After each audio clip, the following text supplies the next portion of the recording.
Mobile হাতে কেন? আজকে পরীক্ষার রেজাল্ট হয়েছে, আজকে পরীক্ষার রেজাল্ট হয়েছে, পরীক্ষার রেজাল্ট শুনবার না যা মোবাইল হাতো। আমি তো রেজাল্ট শুনে আসলাম, রেজাল্টের এই অবস্থা কেন? এই রেজাল্টের এই অবস্থা কেন? পড়াশোনা কি? পড়াশোনা বাদে সারাদিন মোবাইল দেখলে হবে? আজকে এই মোবাইল আজকে হচ্ছে সমাজের ক্ষতিকর একটা প্রোডাক্ট। এই মোবাইলটার কারণে পড়াশোনা হচ্ছে না, সবাই মোবাইল নিয়ে ব্যস্ত, গেম নিয়ে ব্যস্ত, ক্যাসিনো নিয়ে ব্যস্ত, জুয়া নিয়ে ব্যস্ত। মোবাইলটার কারণে আজকে কারো পড়াশোনা হচ্ছে না।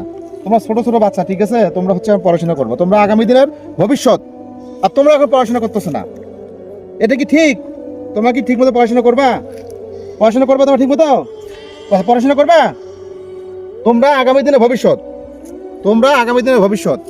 আমি সবার কাছে একটা রিকোয়েস্ট করব, ছোট বাচ্চাদের হাতে মোবাইলটা দিবেন না। এই মোবাইলটা কিন্তু ছোট বাচ্চাদের জীবনের একটা বড় ক্ষতি হয়ে আসতে পারে। সো বি কেয়ারফুল সবাই।